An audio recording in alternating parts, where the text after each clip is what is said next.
You've been chasing light your whole life, haven't you? Chasing approval, pleasure, validation, each one dressed as purpose but born from hunger. You call it desire, but desire has been your leash. Every wish that promised freedom slowly tightened around your throat. You don't see it, but your soul has been blinded by its own wanting. You built dreams not from clarity, but from craving. That's why they collapse the moment you touch them. Beneath your calm surface lives something ancient. Your shadow, the forgotten you, the one you buried every time you lied about being fine. Carl Jung called it the part of the psyche you refuse to see, the darkness that shapes you when you pretend it doesn't exist. It watches, it waits, and it whispers through every temptation you mistake for love, success, or peace. Tonight you'll see it. You'll walk into the mirror and meet the thing that's been steering your life in silence. And when you face it, you'll either shatter or awaken. Comment, "I see my shadow," if you're ready to step inside. Number 1, the mirror of the shadow. You stand before the mirror, but the reflection isn't loyal to you anymore. The smile feels borrowed, the eyes uncertain, as if someone else is watching from behind them. That presence is not imagination, it's your shadow. The version of you that memorized every emotion you refused to feel, every rage you buried under politeness, every hunger you disguised as ambition. It has been collecting data while you pretended to evolve. You've built your life around the image in the mirror, but that image is only half alive. The other half, your disowned truth, waits like a ghost behind the glass, patient and silent. Carl Jung said the shadow is not evil, it is simply the self that has been exiled. Yet when ignored, it festers, and festering truth becomes poison. You see, every time you suppress anger, it becomes control. Every time you hide envy, it becomes self-destruction. Every time you deny desire, it mutates into obsession. That's why you attract the same wounds, the same people, the same chaos. You are not cursed, you are repeating the lesson you refuse to learn. The mirror is merciless because it reflects your fragmentation. Look deeper. Do you notice the tremor in your thoughts? That slight fear of being completely seen? That fear is the gatekeeper to your rebirth. You cannot become whole without crossing through it. You must let the mirror crack. You must let your reflection bleed honesty. Only then will you recognize that the monster you feared is not outside. It's the orphaned part of your soul begging to come home. Every desire that blinds you is a signal from that orphan, asking to be understood. Stop running. Breathe. Face it. Whisper to your reflection, "I am not afraid of my darkness anymore." Say it aloud. Feel its power settle into your spine. Comment, "I embrace my shadow," if you dare to step beyond illusion. This is where awakening begins, not in chasing purity, but in claiming the filth that made you human. Welcome to the mirror, where truth and terror share the same face. Number 2, the birth of blind desire. Desire doesn't enter quietly, it infects. It begins as a whisper of need, then becomes a command you cannot ignore. You think you want things because they complete you, but you only want what reminds you of your incompleteness. Desire is the echo of what your soul has lost sight of. It isn't love or ambition, it's absence wearing perfume. The unconscious births it to sedate the pain of not knowing yourself. Carl Jung warned that what you do not make conscious will rule your life, and you will call it fate. Every craving, every ache for attention, every hunger for success is the shadow speaking in disguise, begging to be recognized. But you mistake that voice for destiny. You run faster toward illusion, chasing validation that vanishes like smoke when you touch it. This is how blind desire is born, from disowned wounds and unacknowledged hunger. It promises you light but feeds you darkness. The more you chase it, the more it starves you. You become addicted to your own suffering because it gives you the illusion of movement. You feel alive when you ache, but it's not life, it's agitation.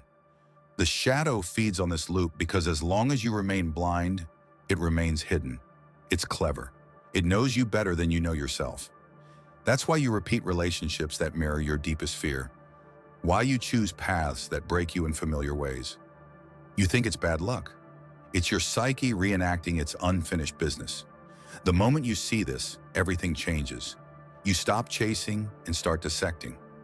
You look at your desires like a surgeon looks at a wound. calm, detached, precise. You ask not, what do I want, but what part of me is asking to be seen through this wanting? That question burns. It's the start of psychological fire, the kind that destroys illusions and builds identity. Whisper to yourself, I am not what I crave. I am the awareness watching the craving. Comment, I see beyond desire if you feel that truth flicker inside you. Remember, every desire either blinds you or births you. The choice is yours. Now prepare to meet the mask that hides your hunger. Number 3, the mask of the controlled self.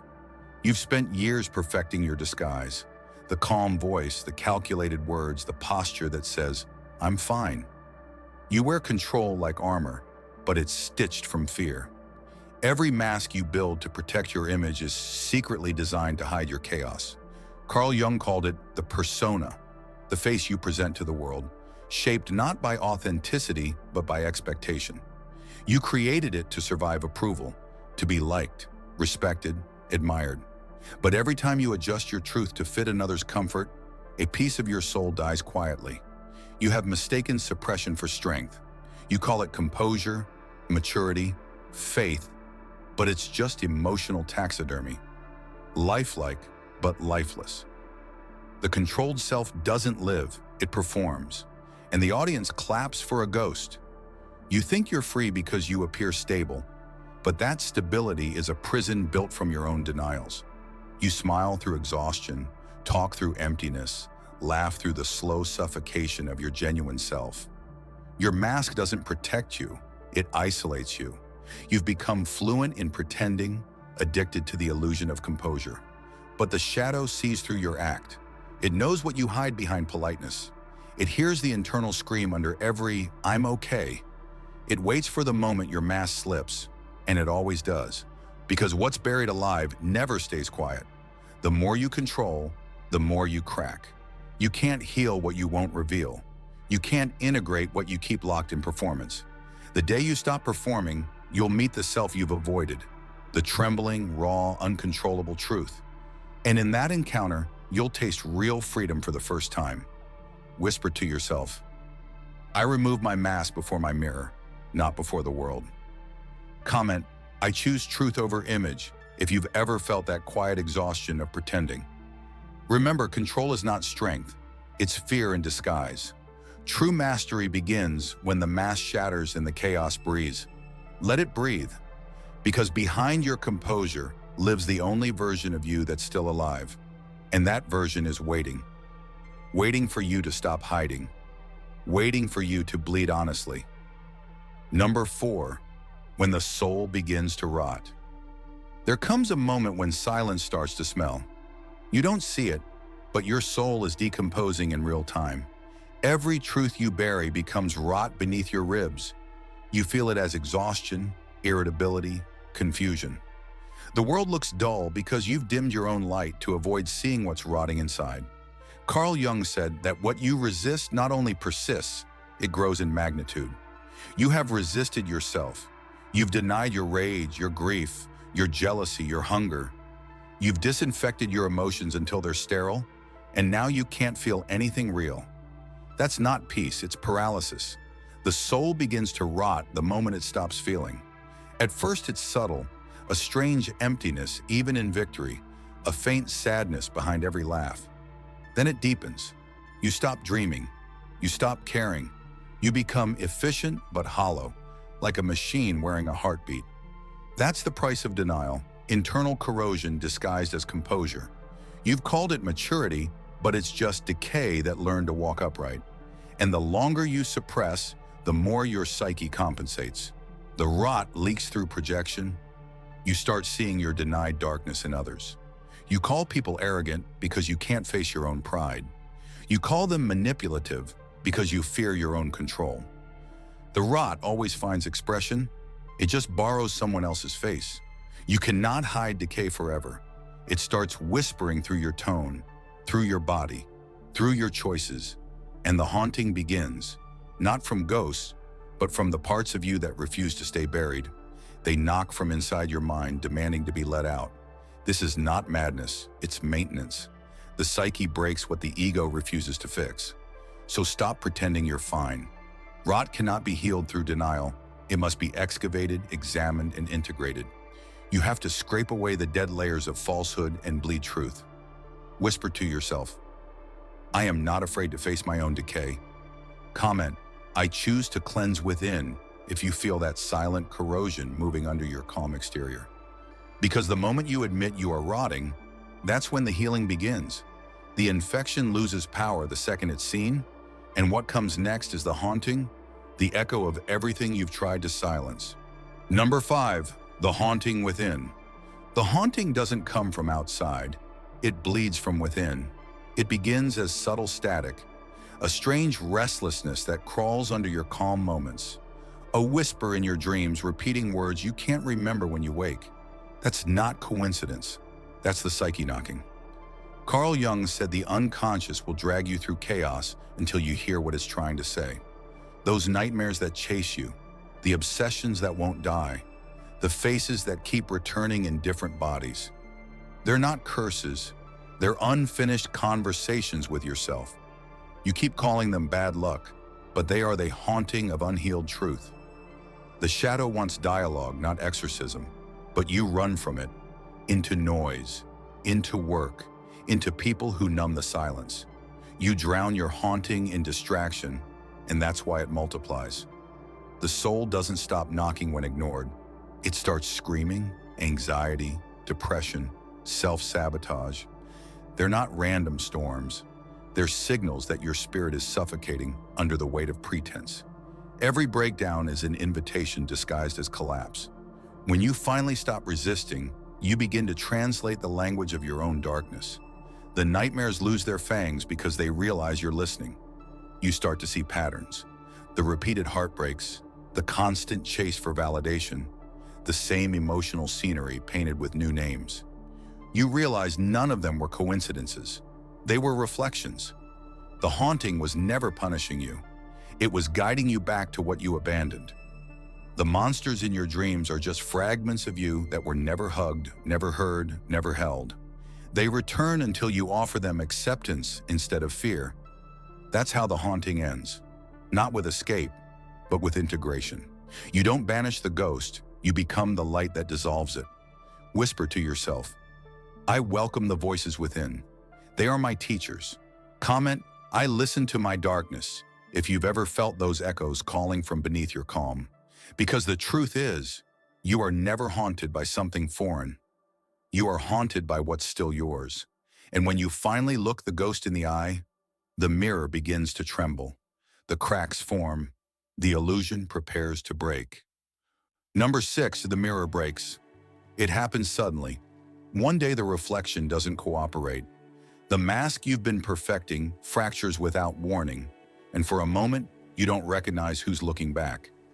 That's the sound of truth breaking glass. You've outgrown your illusion. The mirror can't hold your contradictions anymore.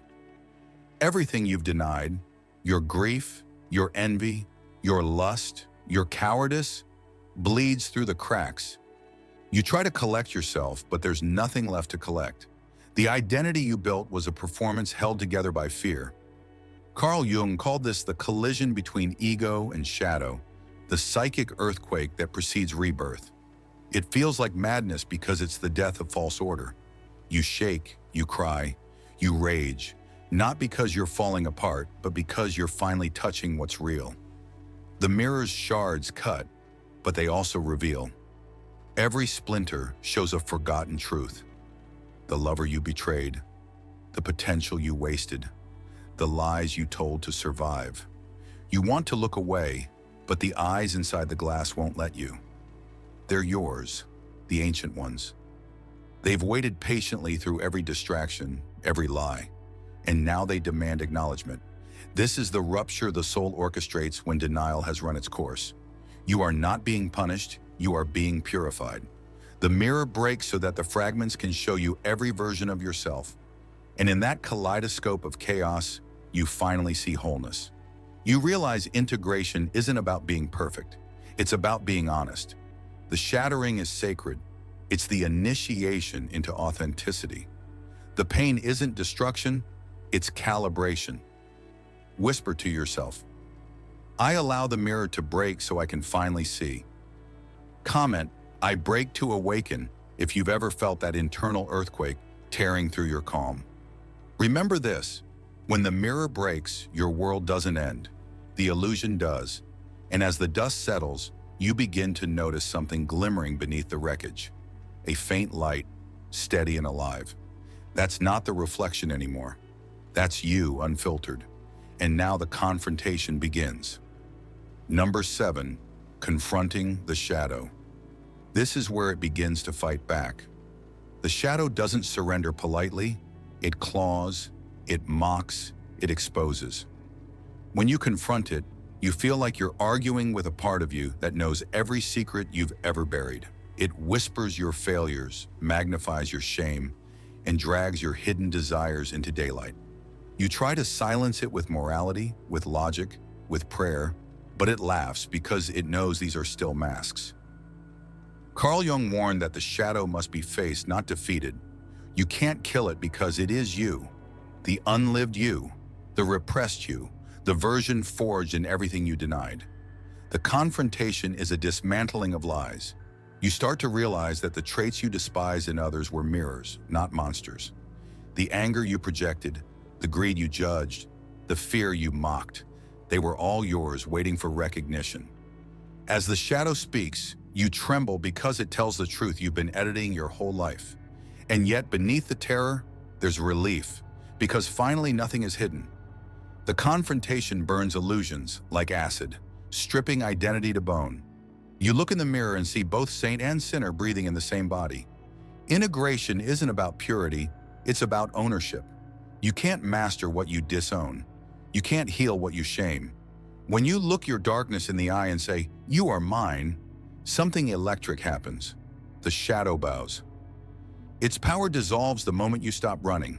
What remains is raw energy, previously imprisoned by guilt, now available for creation, focus, purpose. This is psychological alchemy, turning fear into fuel, darkness into direction. Whisper to yourself, I confront, therefore I evolve. Comment, I claim my darkness, if you feel that pulse of truth rising in your chest. Because when you face the shadow, you stop being manipulated by it. You stop reacting. You start choosing. The world loses its grip because you've met the puppeteer behind your impulses, and it's you. The war ends not in victory, but in understanding. And from that understanding, a fire begins to rise. The fire that will burn away blindness and forge awareness. Number 8 in the fire of awareness. Awareness doesn't arrive gently, it erupts. It's not a candle, it's combustion. The moment you see the shadow for what it is, the illusion of self-pity ignites into smoke. Every lie you've lived becomes fuel. Carl Jung called this process psychic alchemy, the transformation of base emotion into gold. You begin to burn from the inside, but this is not destruction, it's purification. Awareness sets fire to false identities, one by one. The victim, the pleaser, the martyr, the saint. You feel them dissolve, and what's left is terrifyingly simple. You unarmored. The ego panics because it can't control truth, but the soul relaxes, finally breathing. The fire consumes everything that isn't authentic, and you begin to realize that pain was never punishment. It was pressure, molding you into precision. You start noticing how desire changes flavor. What once blinded you now reveals you. You no longer chase pleasure, you study it. You don't crave power, you embody it. This is the shift. Awareness turns craving into clarity. Every emotional impulse becomes information. Every wound becomes wisdom. You start walking differently, slower, deeper, deliberate. People sense it. The chaos that once pulled you now trembles around you. You've become the calm in the center of the storm, the observer who cannot be seduced by noise. Whisper to yourself, I burn to become pure. Comment, I rise through fire, if you can feel that inner blaze consuming what no longer serves you. Awareness doesn't comfort, it cauterizes. It teaches you to love without attachment, to act without desperation, to desire without blindness. You learn to watch your mind the way fire watches wood, patiently, completely. And in that still, searing observation, something luminous appears, the first glimpse of freedom. You are not what happens to you. You are what awakens through it. Awareness turns pain into language, chaos into order, darkness into depth. And as the smoke clears, you see yourself not as victim or hero, but as witness, the untouchable center forming in silence. From here, the fire cools, hardens into strength. The gold begins to form, and in that still heat, a new self emerges, one that nothing can corrupt. Number 9, becoming untouchable. Untouchable doesn't mean invincible, it means integrated. It means you've walked through your own inferno and made peace with the flames. You no longer run from chaos because chaos has become your teacher. The world still tests you, but you don't tremble. You observe. The same pain that once shattered you now bends like smoke around your awareness. Carl Jung taught that wholeness is not achieved by imagining figures of light, but by making the darkness conscious. And now you understand why. Every shadow you've faced has carved resilience into your bones. The cravings that once blinded you have burned into clarity. The opinions of others lose their gravity because you've anchored yourself deeper than approval. You no longer need to perform peace, you are peace. People notice it. Their chaos starts to bounce off you, confused. They can't provoke what you've already accepted in yourself. You've integrated the monster, so nothing external can threaten you anymore. This is psychological armor, the kind forged in pain, not denial. You stop reacting and start responding. You stop seeking and start radiating. The more you accept your contradictions, the less the world can manipulate them. You're not detached, you're centered. That's the difference. You see through projections instantly because you've met every version of yourself inside. Whisper to yourself, I am whole in my darkness and my light. Comment, I am untouchable within, if you can feel that steadiness rising inside your chest. The calm you feel now is an emptiness. It's completion. You've become what Jung called the self, the union of opposites, the alchemy of all your contradictions into a single conscious being. There's no longer good or evil, strength or weakness, love or hate, just understanding. This is where true power lives, not in dominance, but in inner equilibrium. The world will still throw its storms, but you'll move through them untouched because you no longer resist what they mirror. You've seen the shadow, embraced it, burned it, and now you wear it like armor. You don't chase peace, you emanate it. You don't seek control, you are control. And as your silence deepens, a strange, sacred stillness begins to form. The final stage of transformation, the silence where gold begins to speak. Number 10, the golden silence. And then it happens. The noise dies. The mind, once a battleground, falls into a silence so deep it feels eternal. You're not numb, you're awake. Every thought moves slower now, deliberate, like ripples on still water. This is the golden silence, the aftermath of awareness.